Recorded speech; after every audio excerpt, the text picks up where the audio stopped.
llegar a esa liberación es necesaria un cierto proceso, un tránsito por unos estadios dolorosos. Bueno, no llamarlo doloroso, sí que tú haces, contra más la improvisación, eso es una cosa que todo el mundo sabe, es bastante clásico, que tú cuando improvisas, no improvisas voy a hacer lo que quiero, sino tú cuando planteas una improvisación siempre planteas unas reglas que de alguna manera limitan, pero a la vez enriquecen la improvisación. Yo trabajo con gente, taller coreográfico o cualquiera que trabaje sobre la improvisación en cualquier campo, sabe que la improvisación, cuando mejor funciona, cuando más libre se es, cuando más buena es una improvisación, cuando hay una regla de partida que cierra mucho más las posibilidades. Porque esas limitaciones te hacen, no sé, una parada, pero es así, te hacen llegar al sitio insospechado. Que si puedes hacer cualquier cosa, de pronto puedes hacer cualquier cosa y no sale nada, digamos, que interesa, porque las limitaciones hacen que salga algo inusual, digamos, que es un poco también lo que busco en la improvisación. El conflicto de la interpretación y la coreografía, que decías que por una parte parece ser que la coreografía requiere una estructura de pensada y por lo tanto racional y que entra en conflicto con la interpretación, que es más, no sé si se puede decir, intuitiva o libre a partir de esos esquemas. ¿No sería mejor separar esto? Es decir, hacer coreografía por una parte o interpretación por la otra, interpretarlo de otros. Sí, eso son opciones personales de cada uno. Todo un coreógrafo, bueno, antiguamente se diferenciaba mucho más el coreógrafo, le gustaba el ballet, el ballet, pero desde la danza contemporánea, digamos también cómo llegaba la performance, ¿sabes? Que de pronto es el mismo autor, el mismo medio en sí mismo, el bailarín también, son dos cosas que aparecen ahí.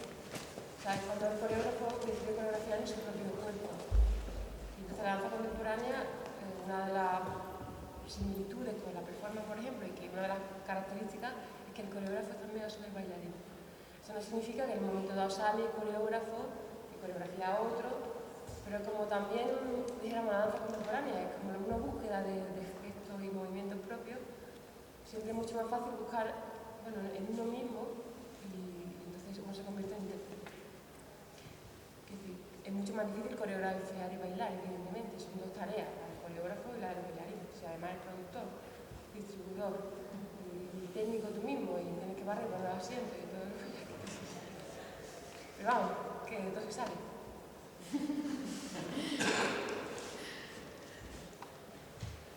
¿Algún comentario, alguna sugerencia? Si no, nos vamos a ir yo aquí a tomar algo, y nos vamos a hablar solos. No, a mí Está hablando para todo el mundo. que me parece bonito, más una pregunta, felicitarte porque me parece un trabajo que es interesante el hecho de concretar aquí el hacer la presentación de una obra artística en la que de entrada se te presentan cuáles son las reglas que se van a poner en marcha para el desarrollo de la obra.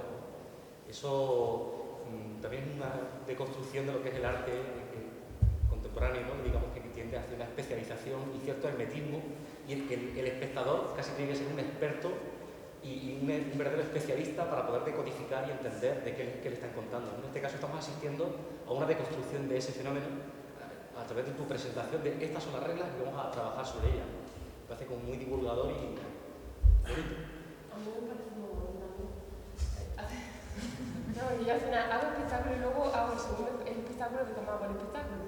Pero se hace ver la tele con los making of, ¿cómo se hizo?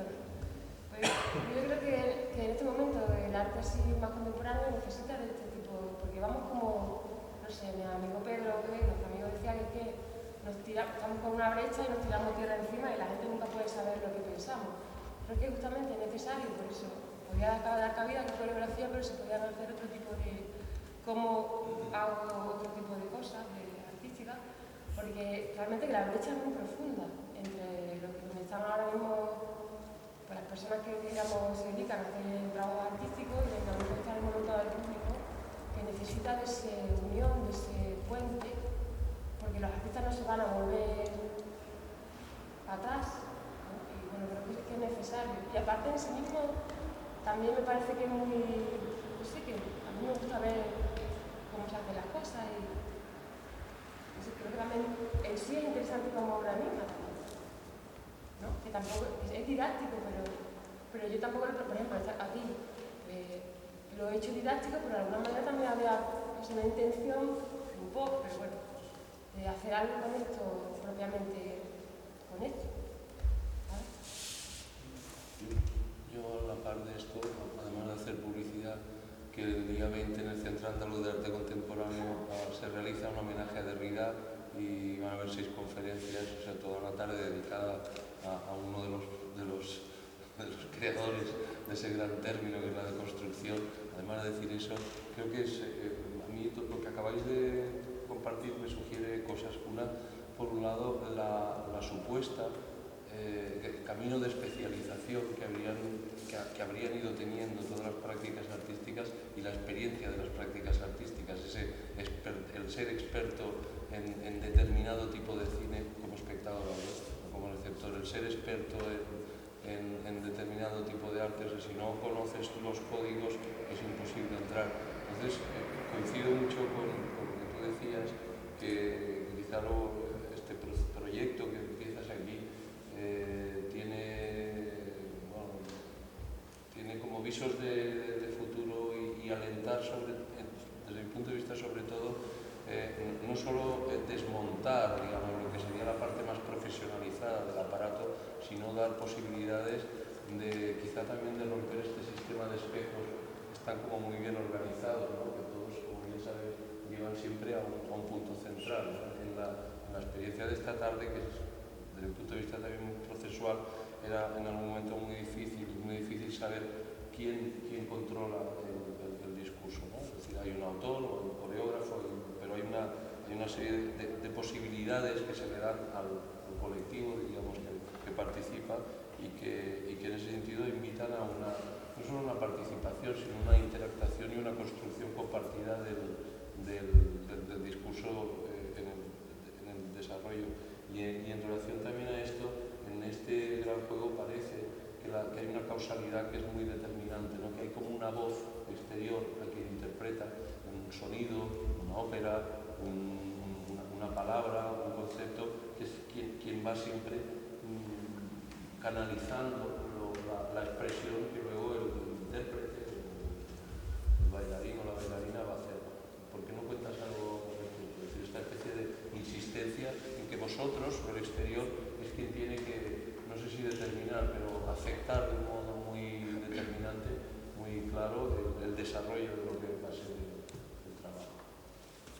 ¿Tú te refieres a que en el gran juego todo es como una manera de manipular al bailarín?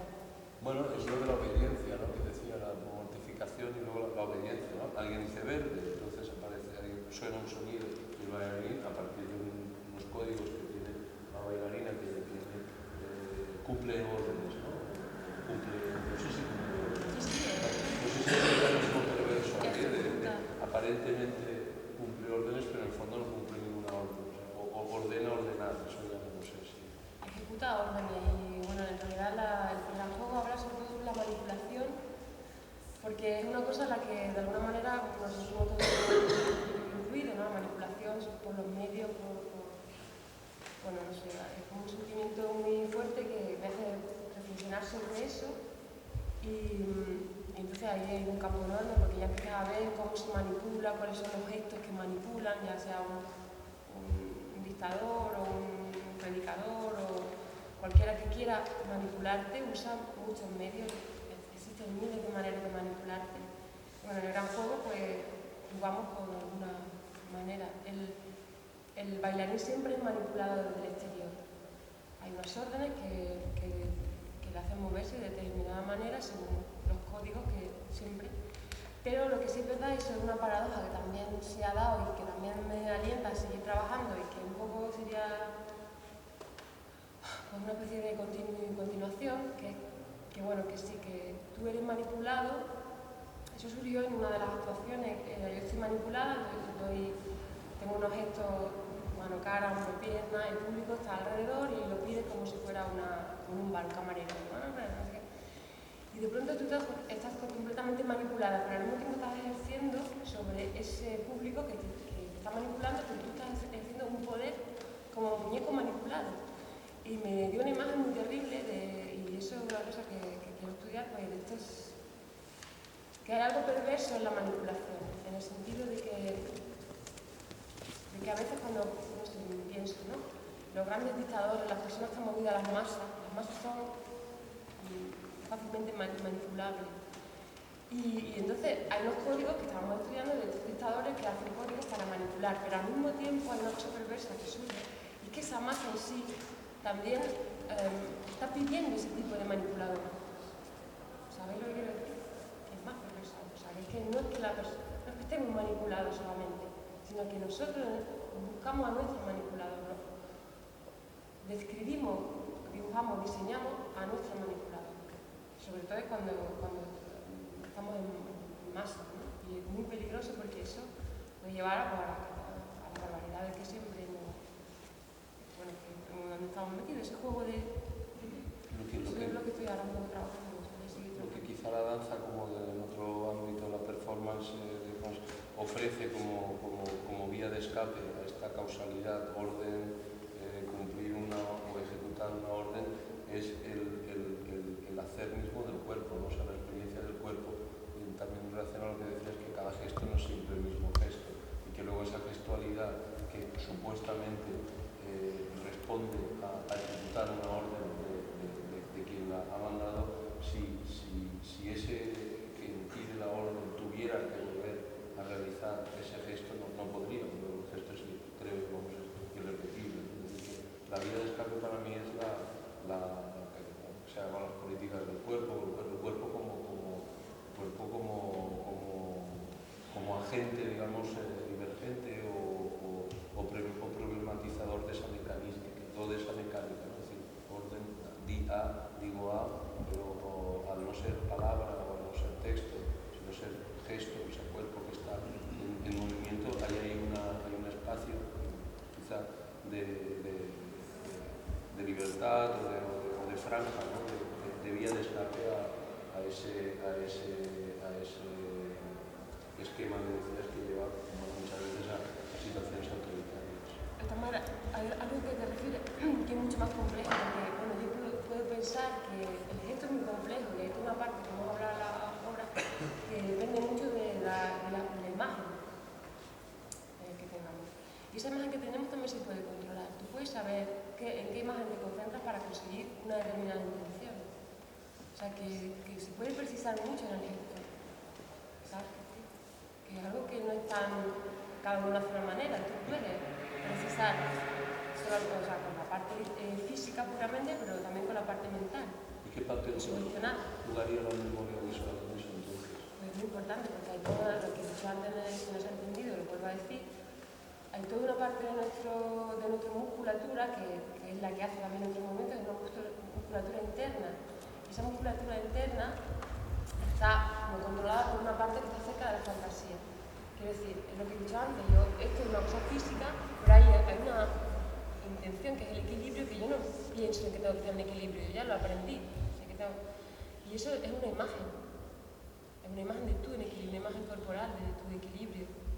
O sea que hay todo un trabajo sobre las imágenes que funcionan sobre incluso en ballet, en María, por ejemplo. No solamente uno se mueve con los músculos, hay un tiempo que hubo una serie de profesores que prohibieron incluso que se sugiriera a los alumnos, pues estás flotando en el aire, o estás no sé cuánto. Y eso, después del tiempo, ahora con los mecanismos nuevos del electrodo, que se sabe qué músculo mueve primero, se ha vuelto al trabajo interior, que es muy interesante para un bailarín, para enseñar a danzar o a cualquier cosa, sugerir con imagen, porque eso va mucho más lejos. La imagen va más lejos incluso que lo físico. O sea, nuestra mente es muy más poderosa que trabajar solamente la musculatura, que fue una época así como muy rígida de la danza. Y esas imágenes se pueden controlar también. Y es un conflicto complejo, pero que hablo sobre el aprendizaje de los hábitos se construyen con imágenes. Y lo que decía, imágenes que ya incluso no están presentes, iconos que no están presentes. Te mueves por cosas que ya no estás viendo, pero que ha sido una imagen en una época. Por eso es importante el tema de las imágenes, los iconos y todo eso, y eso lo sabemos de nuestra cultura. Porque la gente hacemos cosas que no sabemos por qué lo hacemos. Todo eso es una cadena hacia atrás. Y bueno, no es que vamos a hacer máquinas, pero sí se puede trabajar sobre eso. olvidamos a veces, y sobre todo cuando bailamos se olvida mucho lo que pasa en tu cabeza. Y este trabajo vuelve a, porque es muy importante y es necesario y que no puede bailar sin cabeza, vamos, eso lo sabemos. No puedes apartar con el año de la almohada. Y venga, pierna, venga, venga. Ya está. ¿No? Bueno, yo no me puedo resistir a volver a un tema que es lo del flamenco y lo autóctono y lo contemporáneo. Yo no sé si en el Tirol o en Bretaña hay una posibilidad de algún modo de inspirar parte de la práctica contemporánea en lo que sería la tradición más, lo que se dice, ¿no? Más subalterna o oficialmente o canónicamente desde un punto de vista tradicionalista considerada. ¿Por qué no puedes ampliar algo más al respecto? Es decir, de qué forma, y sé que esto es una opción personal, pero bueno, estando donde estamos, el flamenco como pozo, digamos, cultural en esta parte del mundo afecta a Madrid, afecta lo que sería la práctica de una disciplina que no arranca, o sea, que tiene su arranque, creo, histórico, pues en unos lugares muy específicos y en unos tiempos concretos como la danza contemporánea. Pues siguiendo un poco lo hilo de la conversación que estábamos hablando, pues se supone que yo te digo esas imágenes y están en mi inconsciente, supongo que tienen que fluir de alguna manera. No puedo evitarlo, están ahí. ¿No? Yo lo siento así, el baile que yo viví de pequeña era flamenco, yo quien veía bailar a gente de flamenco y además muy buena en mi casa. Yo empecé bailando flamenco, nunca fui a una escuela de flamenco y nunca fue mi forma. Pero eso me quita que bueno, no sé, que tampoco es fundamental. También he sufrido mucho justamente porque no hago flamenco en mi tierra y hago danza contemporánea, que se supone que esto no es la idiosincrasia de aquí. Pero con la danza contemporánea no está ligada a una tradición, es lo que se hace en este momento. O sea, es el lenguaje que hacemos en este momento aquí en cualquier sitio. No tiene que tener eso. ¿Sí? Pues, no había preguntado nada.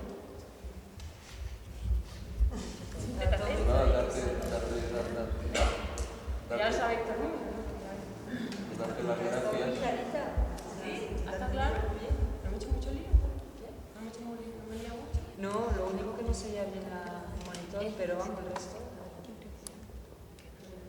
Nada, darte las gracias, ¿no? Por esta posibilidad que hemos vivido aquí y parece que es el inicio de un programa que creo que puede tener mucho futuro, pues por su propia, por el objetivo que pretende y por el entorno tan alucinante que ofrece, ¿no? Bonita ley, maravilloso. Nada. Pero yo Me habéis fallado. lo siento, es que lo siento mucho. De repente, es que, por ejemplo, lo que está haciendo ahora Salud no entra en el cuadro del arte contemporáneo directamente, ahora fuera del... Bueno, decía que es danza, vale, pero no es directamente también arte contemporáneo. No tiene sitios en los centros de artes. Sí, Yo vengo de moderador. ya, no, pero en los museos y...